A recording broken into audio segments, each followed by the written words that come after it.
Good morning, good afternoon, or good evening to all of you. I would like to jump right into this presentation with some definitions, first of all, key terms, and then some introductory comments to kind of contextualize the whole issue. Then get a little bit into some of the more interesting aspects of the woke phenomenon with its history. How has it come to be in our faces these days? A very important point, I think, to make is a distinction between left-wing and right-wing radicalism. This is something that's a bit challenged to figure out some aspects of this. And then getting into the philosophical depth of this whole issue with an analysis, first of all, of Marxism and then of postmodernism, which are the two fundamental components of woke ideology. And then, again, getting to the heart of this issue for me, what do the key terms of diversity, inclusivity, equity, and social justice really mean? This was what really triggered me to work on this issue and put together this presentation, because many of us do not know what those words actually mean for those who use them the most frequently. And then finally, I'd like to end the presentation with some ideas about positively what can we do when we're faced with this issue in many aspects of society these days. So some fundamental definitions. Well, I was talking to my daughter, who's 31 years old, after she had seen this presentation, and she told me that her understanding of the word woke was nothing like my understanding, and as it turned out when I did a little bit more research, nothing like some of the understandings that other people have. So historically, woke started actually being used as a term in about the 1930s, and it was used by Black Americans, meaning that they need to be aware of racially motivated threats and the potential dangers of white America.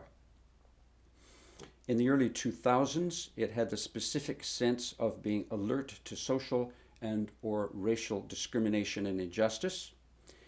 And there was my daughter's understanding of it.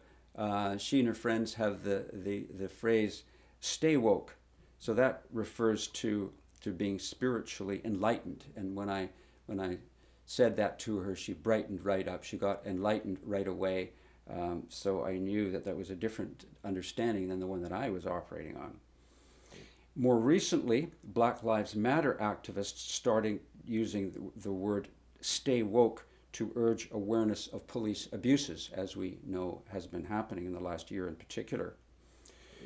The current academic definition of woke is the one that I am using throughout this presentation, however, and that is that one is awakened to the worldview of critical social justice, which sees society only in terms of unjust power dynamics between oppressor and oppressed classes, and has the need to dismantle systemic oppression in society. Synonyms derived over the years, I guess, begin with political correctness, which I think is the term probably people have been most familiar with for the greatest length of time. Neo-Marxism, critical theory or critical social justice, and then that sort of mantra that I've just mentioned, diversity, inclusivity, equity, and then the phrase social justice itself. So woke ideology is the intellectual foundation of what you might envision as an iceberg of left-wing extremism, which is mostly itself invisible under the waterline. The visible tips of the woke iceberg are sexual orientation, gender identity, feminism, racism, colonialism, disability and fat studies issues. And the latter two are more prevalent in academia, where the others also begun. Many leftists, and this is important to say, it's important, many leftists who consider themselves woke are entirely reasonable, compassionate people who would not identify with its more extreme versions. And we have to keep that in mind. But, as I have said already, diversity, inclusivity, and equity and social justice do not mean what the ordinary person thinks they mean. Diversity doesn't mean accepting different points of view. Inclusivity doesn't mean including all beliefs or human beings. Equity doesn't mean equality of opportunity or of human dignity. Social justice is not the same as the social doctrine of the Catholic Church.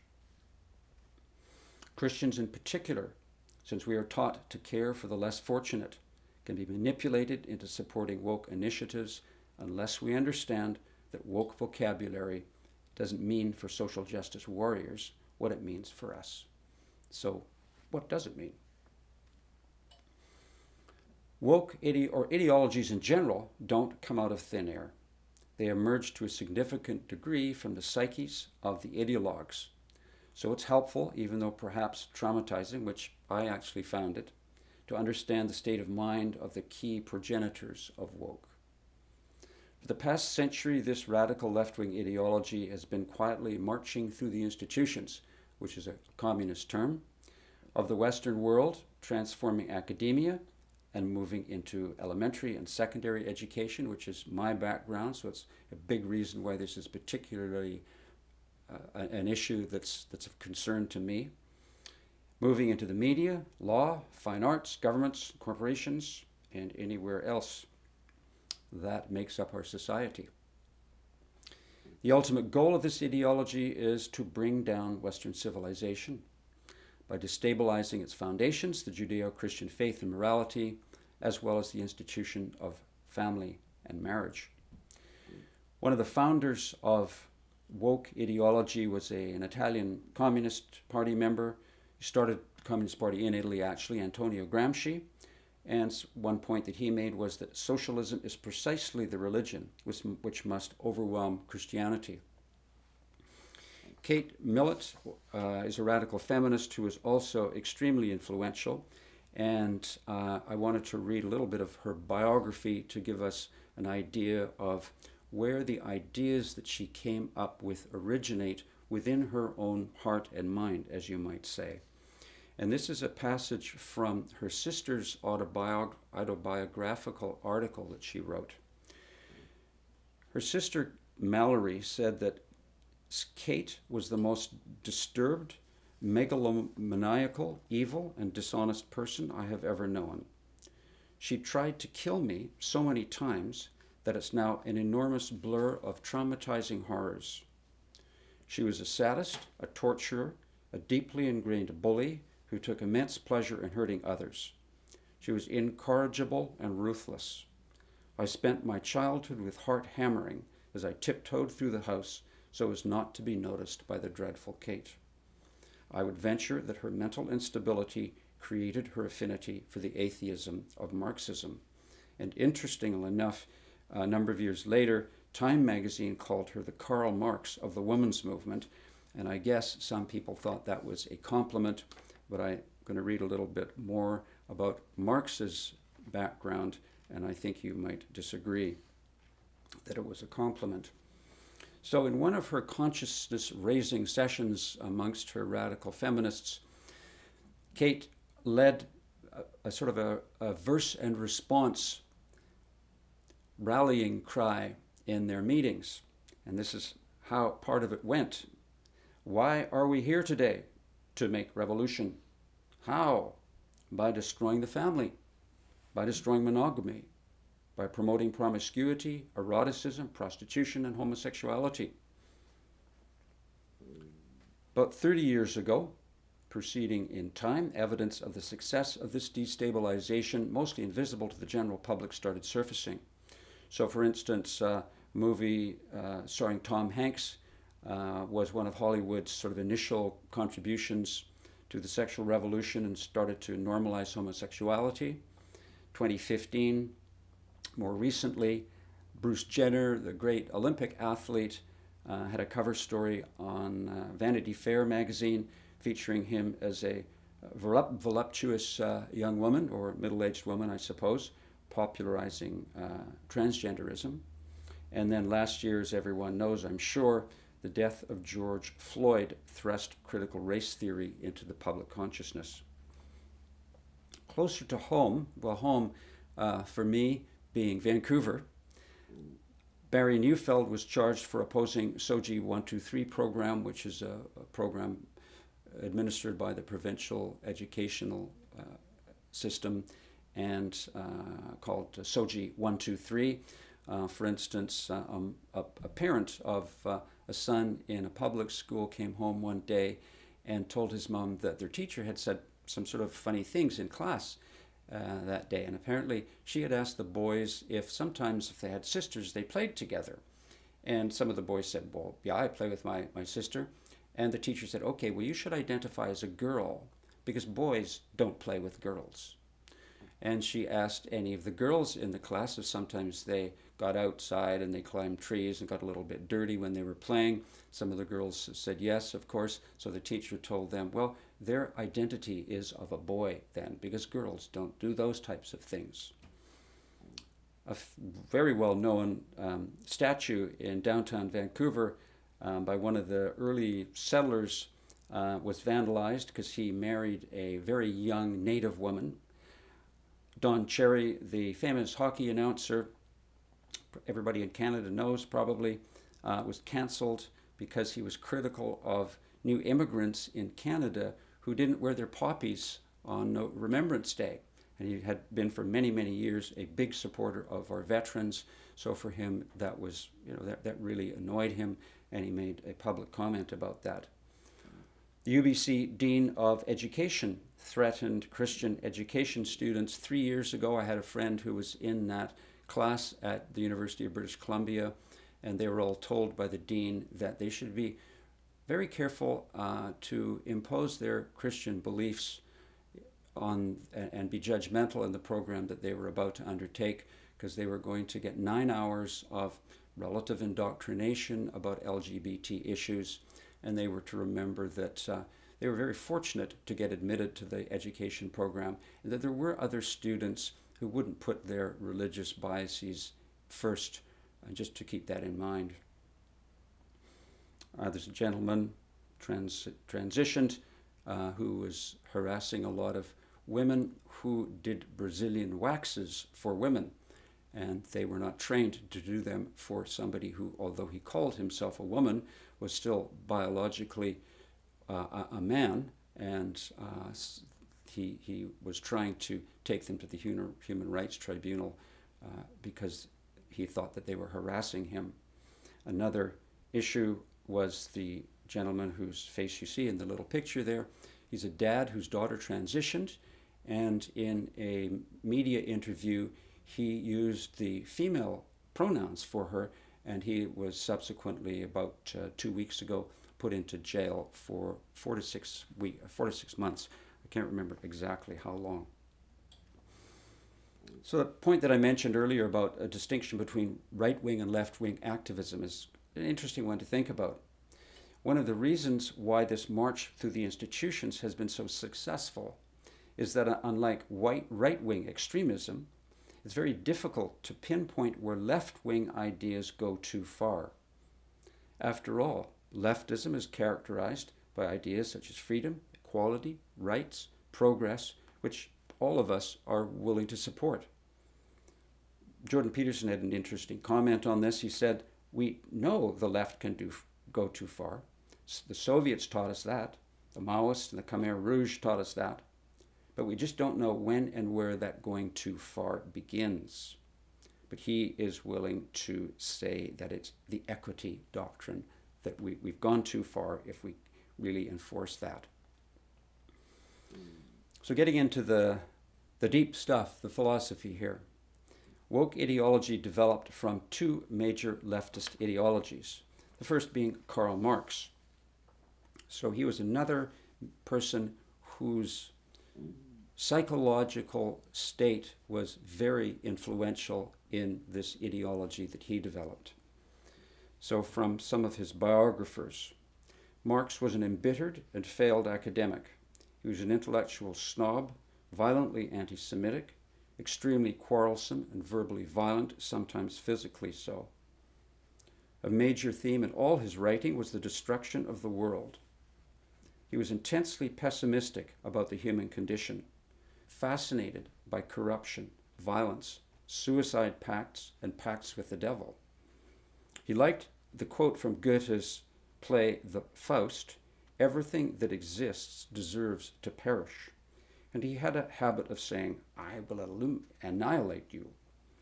His own father wondered, and his father used the word, this was, back a century, the word demon, not meaning an evil spirit, but meaning a very powerful spiritual force, you could say. So the father said that Carl's heart is obviously animated and governed by a demon. But is that demon heavenly or Faustian? And if we've read the play, we know that Faust was a man who sold his soul to the devil. So a couple of fundamental aspects of Marx's ideology. The first one I think most of us are familiar with, that society is separated into two classes, which are in conflict with each other for power, resources, opportunities in society. He also suggested that society needs to be studied, not just to understand it simply, but in order to change it. That was an essential aspect of his understanding of communism, essentially. So we know too that Marx's locus of conflict was the economy.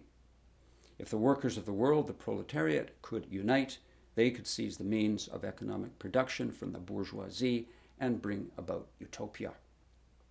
As we know, it didn't happen. After the First World War, some Marxist sociologists at a well-known research tank, you might call it, the Institute for Social Research in Frankfurt in Germany, wanted to figure out why the Marxian revolution didn't happen. Gramsci, who I've already mentioned, realized that the structure of society, and this is absolutely true, it's a correct insight, is not only based on economics, but that culture and its institutions matter. Religion, family, schools, universities, the arts, etc., all those social institutions. To bring about the communist utopia, these institutions had to be subverted as well. Consciousness had to be raised to show that these institutions are creating conditions which oppress the masses, even though they don't know it. The oppressed had to be told that they were laboring under a false consciousness, internalizing their own oppression as natural, imagining that they had good lives.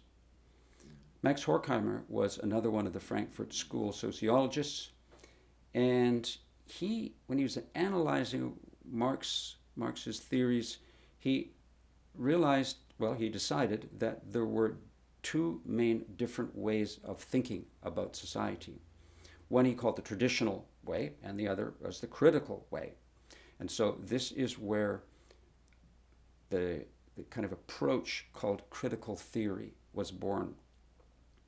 Traditional theories, traditional academic disciplines, existed in order to find truth so that the world can be described as it is and to understand it. Critical theory has as its purpose to understand society so that it can be changed. The second major philosophical trend which merged with Marxism was postmodernism, particularly amongst French philosophers. It was influenced by another philosophy, a sort of a subdivision called structuralism, which had to do with the ways in which language is used in society to influence the structures that evolve. So, for instance, if language is used, if we talk about all the flaws in society, that will result in a different structural consequences than pointing out progress. And so we're very aware of this in the last few years recently, about it's consistently pointed out how evil Western society is, and so that's, as we know, resulted in a new way of looking at society and approaching the problems that exist there. Postmodernists made a point that, again, was valid, that language was a vehicle of power. Michel Foucault is the next philosopher whose biographical background needs to be understood to really appreciate where he was coming from and why his own thinking turned out to be so noxious and destructive. He has been recently revealed as a pedophile by biographers and researchers. He died a number of years ago, but nevertheless, he was sort of lionized. He was a hugely charismatic academic, and in fact, He is the most cited academic in history, but this negative side had been covered up more or less and has only become public relatively recently. He was narcissistic, defensively aggressive, brutally dismissive of those who challenged his work. He had a ravaging temper. He was also profoundly misogynistic. A quotation from a biography described him in his school years. At school, where Goya's horrific etchings of the victims of war decorated his walls, Foucault was almost universally detested. Schoolmates remember him as brilliant, but also aloof, sarcastic, and cruel. He several times attempted and often threatened suicide. Self-destruction was another of his obsessions. He was fascinated with death. He followed the lead of the Marquis de Sade, who had long been one of his prime intellectual and moral heroes. He came to enjoy imagining suicide festivals or orgies in which sex and death would mingle in the ultimate anonymous encounter. He praised sadomasochism as a creative enterprise and died of AIDS at the age of 57. One of his statements was that knowledge is not for knowing, knowledge is for cutting. And I assume that had to do with his sadomasochism. Truth and power he linked up with language. And he said that essentially they were the same thing. And power works through discourses, how we talk about things that express truth. But truths are only true because those with power say that they are. According to Foucault, there is actually no objective truth, except, if we think about it, ironically, that oppression in society is systemic. But even to the point that mathematical truths like 2 + 2 = 4 do not necessarily equal 4. And believe it or not, there are at least 2 school districts in the US, I don't know about Canada yet, who say that because the statement, what we always thought was a mathematical truth, that 2 + 2 actually did equal 4, no, that is the imposition of a particular discourse by mathematicians who have a lot of power in society, which they use to oppress the oppressors, the oppressed. So 2 + 2 does not necessarily need to equal 4, it could equal 5.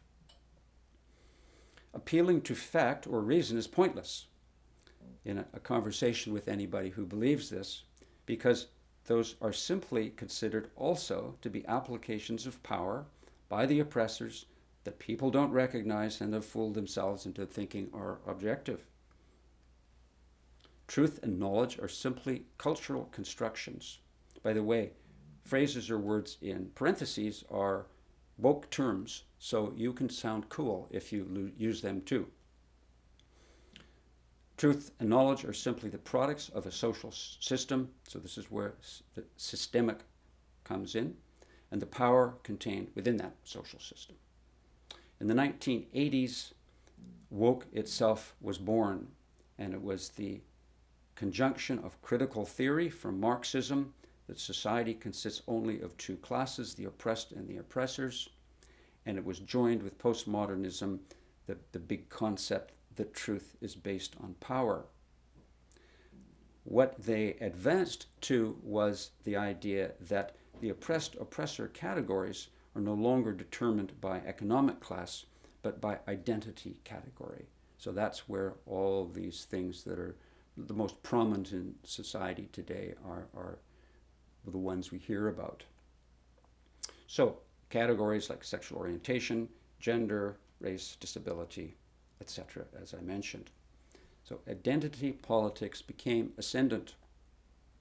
Now, to get even more subtle about this, different truths exist in different identity groups. They each have different ways of knowing. So there is truth as a black person. There is truth as a woman. One's identity class is so important that it is not permissible to be colorblind with respect to race, as Martin Luther King said.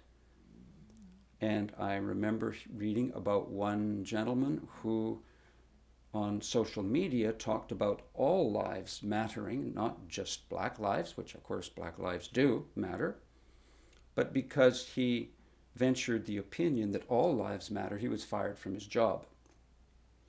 The reason being that the statement, all lives matter, emphasizes human beings in terms of their humanity first, as opposed to their identity category.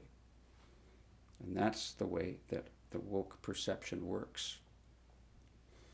Since society is made up of nothing but oppressed and oppressor classes, everyone is a part of the oppressive social systems in the culture. Kimberly Crenshaw was another academic who added another wrinkle to this, called intersectionality, which is a term probably many of us are familiar with. And it seems a valid concept, the idea that there's intersecting classes of oppression.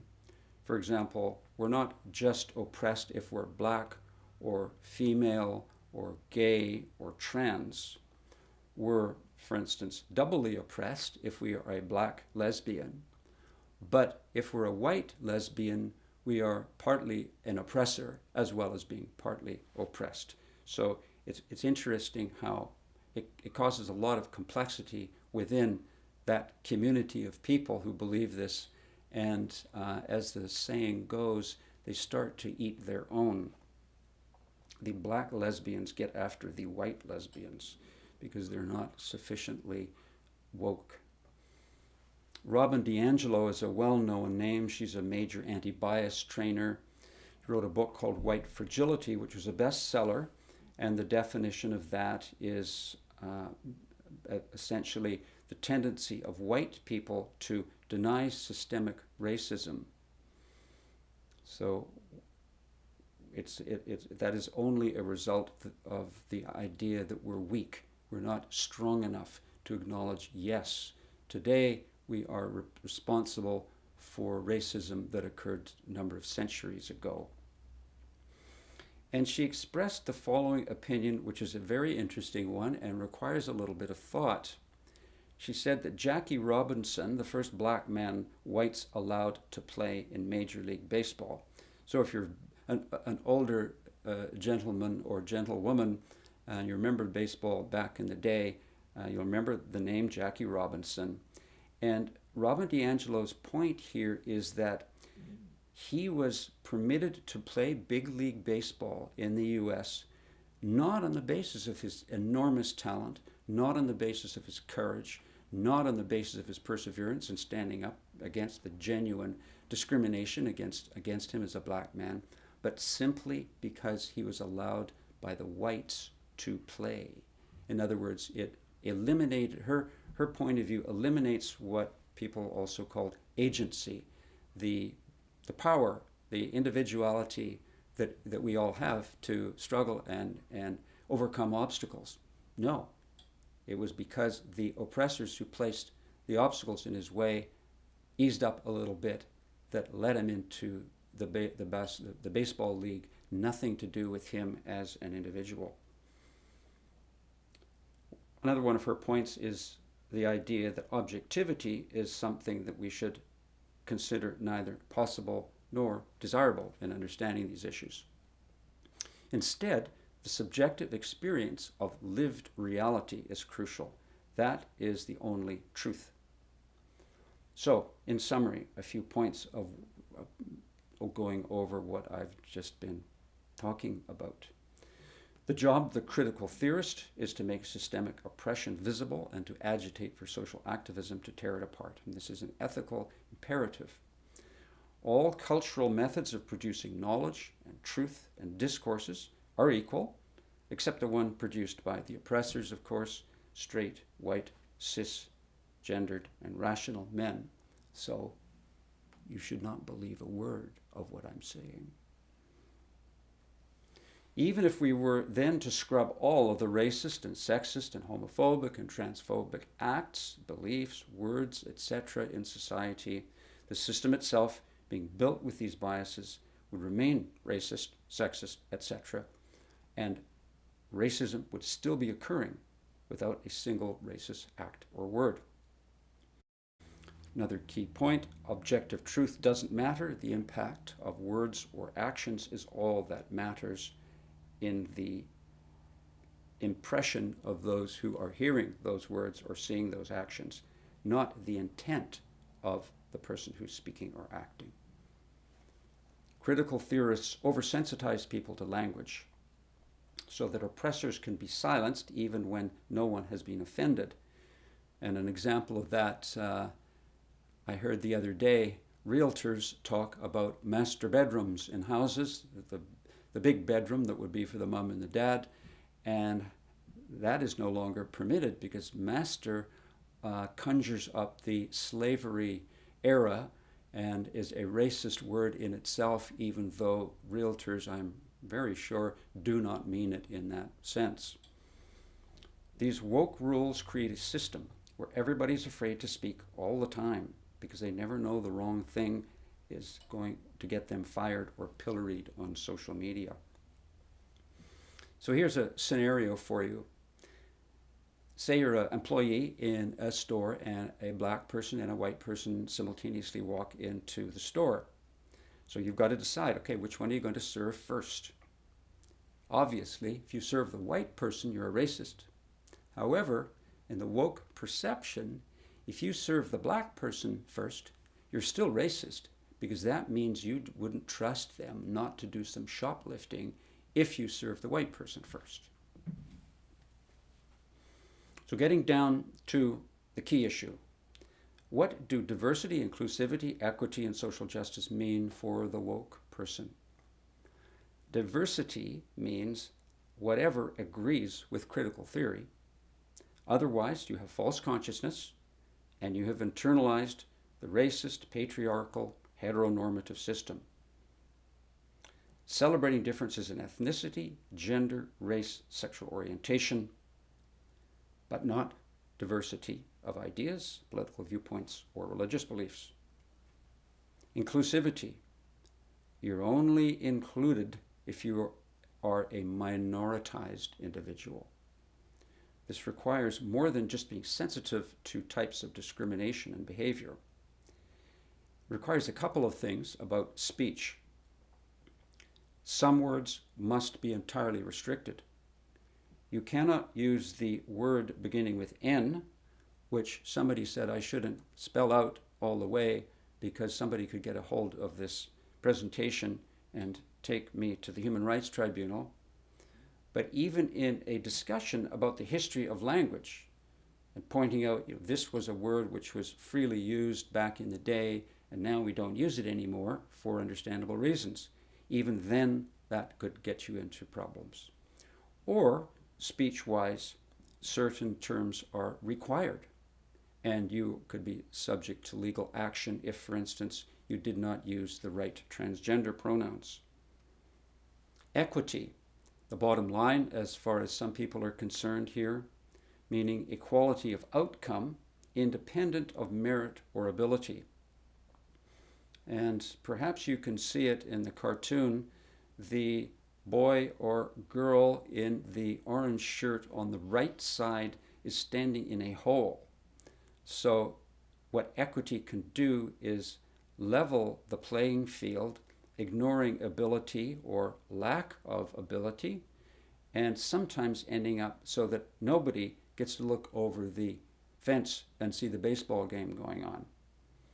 This requires identity, quotas, affirmative action, and reparations to compensate for past oppression. So that's where we see a real kind of totalitarianism developing.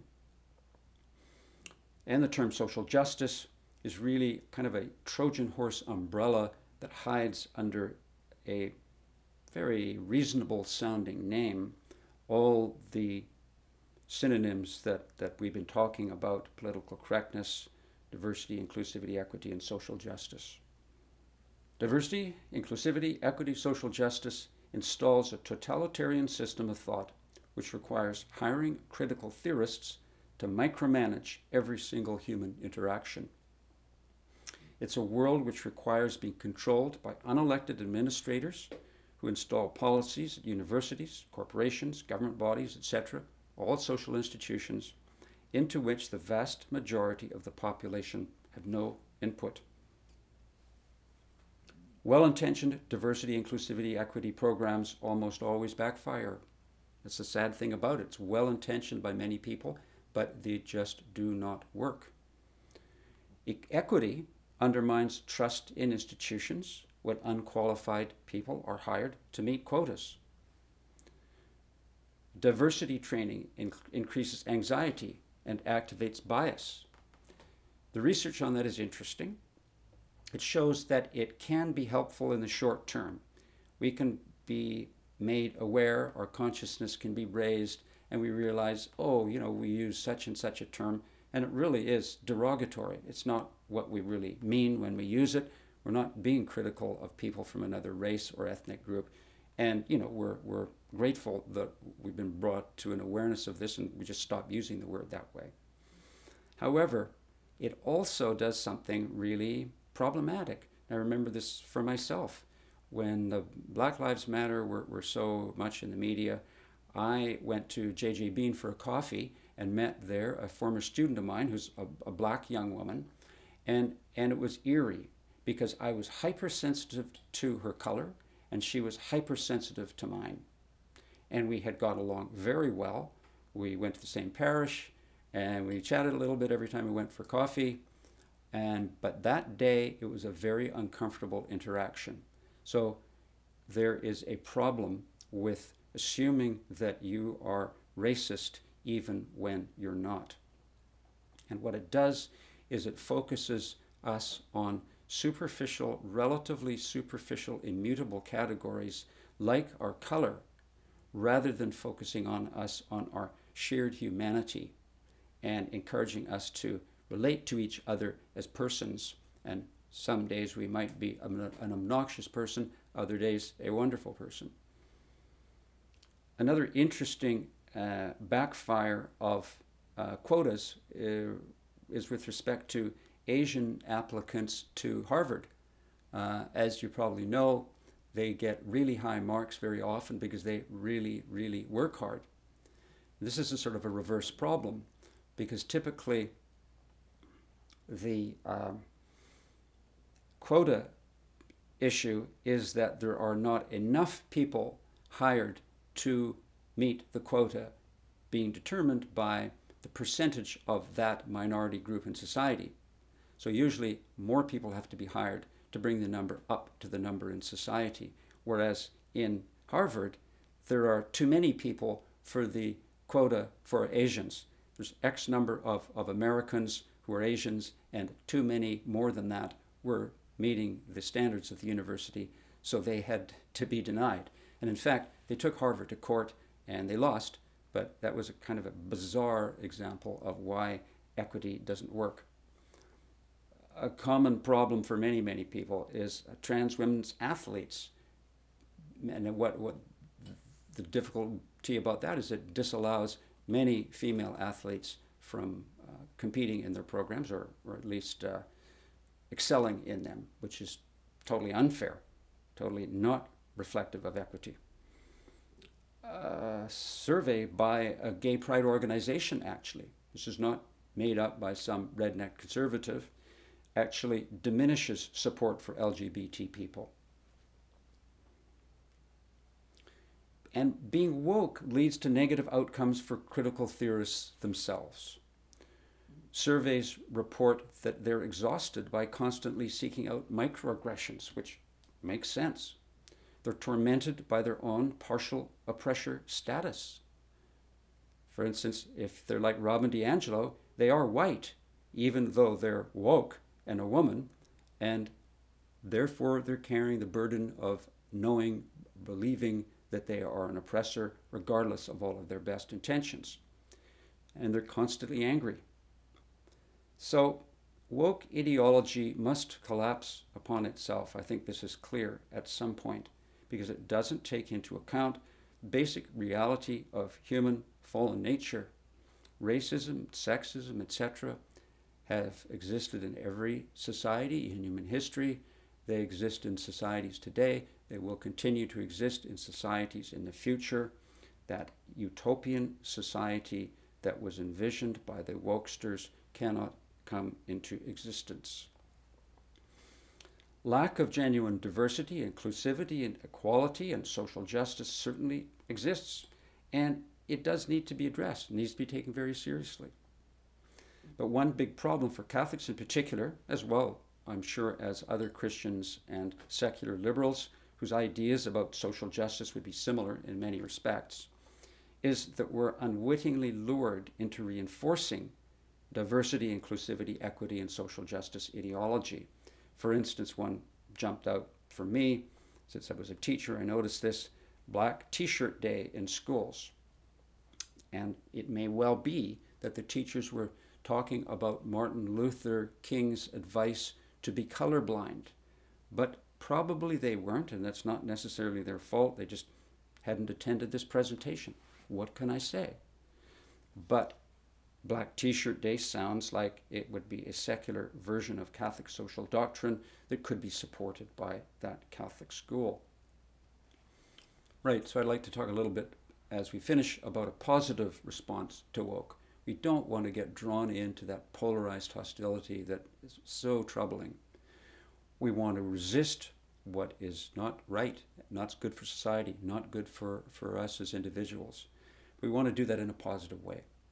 One of the major intellectuals who have taken the deep dive into woke ideology and understand it very, very well is a woman named Helen Pluckrose. She was one of my inspirations for this presentation, and she has a wonderful idea how to respond to woke, and that is her organization called Counterweight. And it is a support organization for people who are being traumatized in their jobs, maybe threatened with being fired, maybe they're being crucified online, and so she supplies lawyers and advice to people who are having a problem with this. So I'm hoping that there will be people in Canada and other countries too, she's from the UK, who would be interested in volunteering, helping us out, and providing a positive response to woke. Education obviously is crucial, particularly in schools and parishes. Mutual support groups is very important. More and more, these issues are going to be dividing families and people in friendship groups, as you may well know, is already happening. And that's really, really devastating. There shouldn't be anything that comes between us and our family members and our closest friends. What happened in John Paul II's Poland was a very interesting way of responding positively to the totalitarianism of both communism and Nazism when he was a young man. And as you may well know, young Polish people got together secretly to immerse themselves in Polish culture, their drama, their poetry, their literature, and that way they kept themselves linked together.